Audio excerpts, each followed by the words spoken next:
বিবাহের মোহরের পরিমাণ কতটুকু হওয়া উত্তম? মাগরিবের আজানের পর 2 রাকাত নামাজ পড়া যাবে কিনা?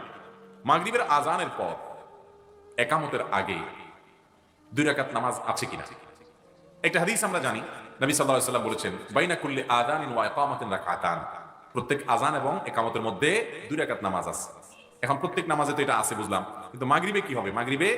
মাগরিবে তো সূর্য ডুবার পর আজান হয়, আজানের পরে জামাত হয়, মাঝখানে তো নামাজ নাই, তাহলে এখানে 2 রাকাত কি হবে? সহিহ বুখারীর স্পষ্ট বর্ণনা, একটা নয় বহু বর্ণনা আছে যে সাহাবীদের মধ্যে আপনার নবী করিম সাল্লাল্লাহু আলাইহি সাল্লামের সময় মাগরিবের আজানের পর একামতের আগে 2 রাকাত নামাজ পড়ার বিষয়টি সুসাব্যস্ত। ফিকহে হানাফিতে ফোকাহে হানাফির অনেকেই মাগরিবের নামাজের আজানের পর আপনার মাগরিবের আজানের পর শুধু ফোকাহে হানাফি না, সব ফোকাহে কেরামের মতোই মাগরিবের ওয়াক্ত থাকে খুব কম, খুব দ্রুত নামাজ পড়তে হয়।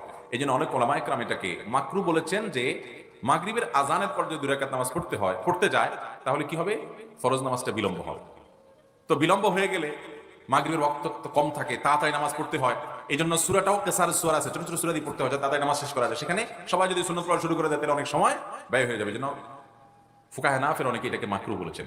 ডক্টর খন্দকার আব্দুল্লাহ জাহাঙ্গীর অনলাইন মাসআলার উপরে বিস্তারিত তাহকিক করেছেন, বিভিন্ন ফতোয়া বোর্ডে তিনি লিখিত প্রশ্ন পাঠিয়ে তার উত্তর সংগ্রহ করেছেন। এর উপরে খোলাসা একটা সামারি তিনি জানিয়েছেন যে আমি যতটুকু ঘাটাঘাটি করছি ফিকহে হানাফির কোনো কিতাবে এটাকে মাকরুহ বলা হয়েছে আমি খুঁজে পাইনি, বা আমি কোথাও আমার অনুসন্ধানে পাইনি। তবে হাদিসে আছে, যেহেতু সবাই পড়লে মাগরিবের নামাজের জামাত তাখির হয়ে যাবে, সেজন্য ওলামায়ে কেরাম অনেকে এটাকে মাকরুহ বলেন। এটা গবেষণা এবং ইজতিহাদগত বিষয়, কিন্তু হাদিসে আছে মাগরিবের পর আজানের পর একামতের আগে 2 রাকাত সালাতের কথা। কেউ যদি হাদিসের উপর আমল করে তাকে ভৎসনা করা উচিত হবে, সে সুযোগ নাই হাদিসের উপর যদি কেউ সরাসরি আমল করে। কোন দালাল ক্রেতা ও বিক্রেতা উভয়ের কাছ থেকে টাকা নিলে সেটা জায়েজ হবে কিনা? আমাদের দেশে জমির দালাল বলেন, অন্যান্য বিভিন্ন দালাল বলেন, এই দালালদেরকে দেখা যায় অনেক সময় ক্রেতা বিক্রেতা দুই দিক থেকে টাকা নেয়। অনেকে দেখা যায় ক্রেতার পক্ষ থেকে টাকা নেয়, অনেকে শুধু বিক্রেতার পক্ষ থেকে টাকা নেয়। কারণ যে বেচবে সে বলে, ভাই আমার জমিটা একটু বেচে দাও, তুমি কাস্টমার খুঁজে আনো, তো তোমাকে এত দেবো। এরকম যেরকম আছে, এটা যেরকম আছে। আবার অনেকে ওই যে ক্রেতা বলে, ভাই আমার এই জিনিসটা কেনা দরকার, কোথায় পাওয়া যায় একটু দেখেন, তো সেখান থেকে সে খুঁজে এনে দিলে ক্রেতা তাকে কিছু দেয়।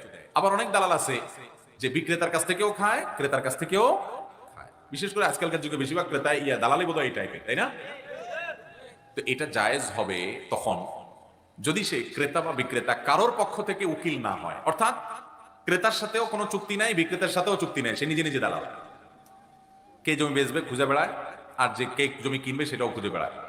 তো বেচা লোক আর কেনা লোকের সাথে সে মধ্যস্থতা করে সব কাজগুলো সমাধান করে। এটা যদি সে করে তাহলে দুই পক্ষ থেকেই সে টাকা নিতে পারে। কিন্তু যদি তাকে বিক্রেতা বলে, ভাই আমার জমিটা বেচতে হবে, তুমি ক্রেতা বাইর করে এনে দাও, জমির দাম 10 লাখ টাকা করে, তোমাকে আমি 9 লাখ করে দিয়ে দিলাম, বাকি 1 লাখ করে তুমি পাইবা, অথবা তুমি এটা বিক্রি করে দাও মোট এত টাকায়, আমি তোমার এত টাকা দিব। এটা যদি বিক্রেতা বলে দেয় তাহলে সে ক্রেতার কাছ থেকে আর কোনো টাকা খেতে পারবে, তাহলে সে শুধু বিক্রেতার কাছ থেকে নিবে। একইভাবে যদি ক্রেতা বলে দেয় যে ভাই আমাকে এটা খুঁজে বের করে দেন আপনি, তাহলে আমি এত টাকা দেবো, তাহলে তাকে সে নিয়োগ দিলে সে যার কাছে কাজ দিল সেই বিক্রেতার কাছ থেকে সে আর টাকা নিতে পারবে না। যদি নেয় সেটা উৎকোচ হবে এবং জায়েজ হবে। কথা কি বুঝাতে পারছি?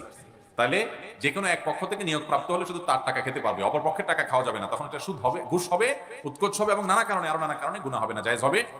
আর যদি দুই পক্ষই তাকে কেউই নিয়োগ দেয় নাই, সে নিজে থেকে নিজে দালালি করে, ক্রেতাও খুঁজে বাইর করে, সে বিক্রেতাও খুঁজে বাইর করে, এরপরে লিঙ্ক করে দেয়, তাহলে সেক্ষেত্রে সে কারোর ধার ধারবে না বা কারোর অধীনস্থ না। বিদেশে দুইজন থেকেই বলে কয়ে ধোকাবাজি ছাড়া, মিথ্যা ছাড়া। দালাল মানে এখন প্রতারণা করবে, তিলের তাল বানাবে। বিদেশের দালাল মানে হলো ভিসা আসবে, মনে করেন ক্লিনারের, বলবে যে তুমি বিশাল বড় ম্যানেজার পোস্টে যাচ্ছ, আছে না নাই? বিশাল বড় ম্যানেজার তুমি, সেখানে যায় দেখে হায় হায় কিসের ম্যানেজার, যাও নিয়ে ধরা দিছে। তো এরকম 2 নম্বরই ভিসার দালালরা করে কি করে না? জমির দালালরাও একই কাম করে। ভাই এই জমির দাম এত টাকা বলছিল, ভাই তাহা মিথ্যা কথা, অল্পের জন্য দেয়া হয় না ভাই, একদম কাগজ টনটনা, আসলে সে জানে ভেজাল আছে। তো এরকম মিথ্যা কথা বলে দালালি করলে সেটা তো জায়েজ নেই, গুনাহ। দালালি যদি সে করতে হবে সে সত্য কথা বলে মৌলিকভাবে মধ্যস্থতা করা, বলতে খারাপ শোনা গেলেও মধ্যস্থতা করে উপার্জন করা জায়েজ আছে, কিন্তু মিথ্যা কথা বলবে না, প্রতারণা করবে না, সত্য সত্য কথা বলবে এবং 2 নম্বর কোনো পথে যাবে না, তাহলে সেটা জায়েজ হতে পারে। বাংলাদেশে বর্তমান প্রেক্ষাপটে মহিলাদের মসজিদে গিয়ে জামাতে নামাজ আদায় করা জায়েজ আছে কিনা? বর্তমান প্রেক্ষাপট আর ভবিষ্যৎ প্রেক্ষাপট সর্বাবস্থার জন্য শরীয়তের মাসআলা এক্ষেত্রে একই রকমই এবং সব ক্ষেত্রে একই।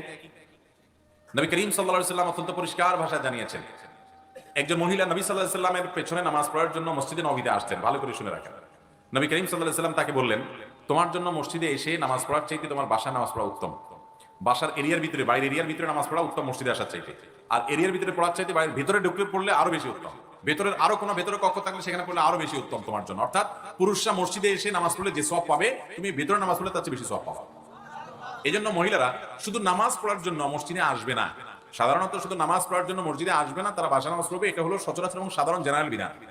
তবে মসজিদে তারা তালিমের উদ্দেশ্যে, তাআল্লুমের উদ্দেশ্যে আসবে। যদি দেখা যায় যে সেখানে দিনই কোনো প্রোগ্রাম হয়, শেখার দরকার হয়, অবশ্যই ইলম শেখার জন্য তারা আসবে পর্দাপশিদের সাথে।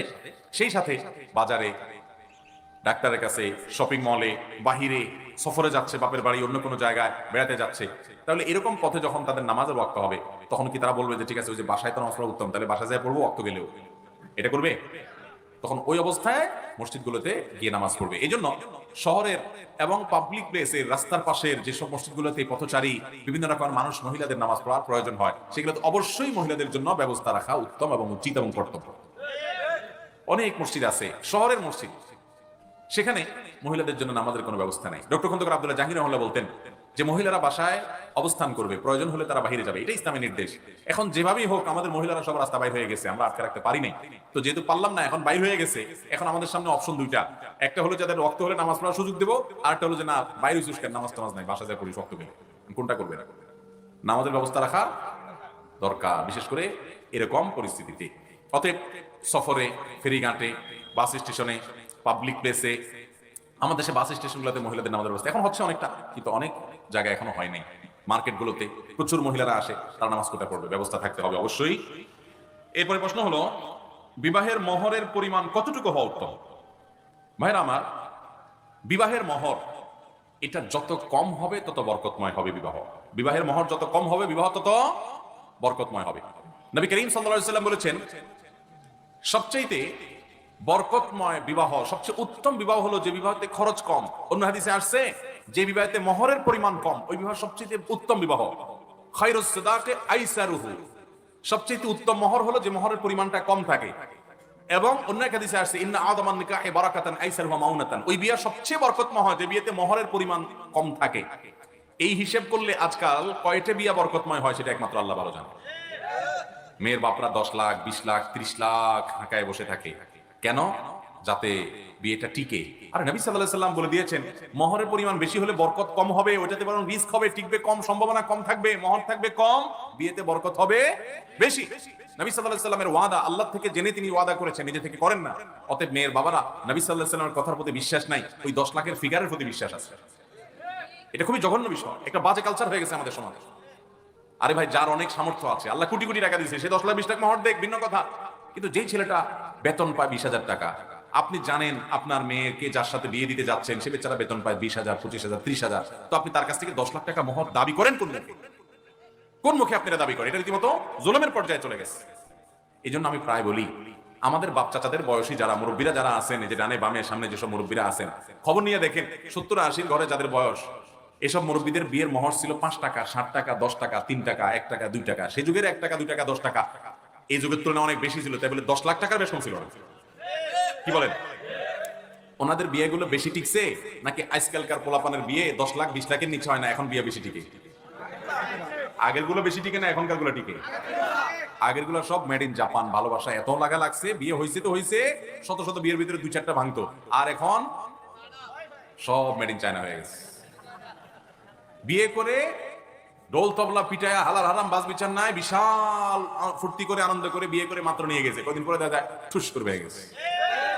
ভাইরা আমার, মহরের পরিমাণ বাড়ছে, কিন্তু বিয়ের গুলোর লংজিভিটি, লাস্টিং করা, এটার পরিমাণ বাড়ে নাই, টেকসই শেষ হয়ে গেছে।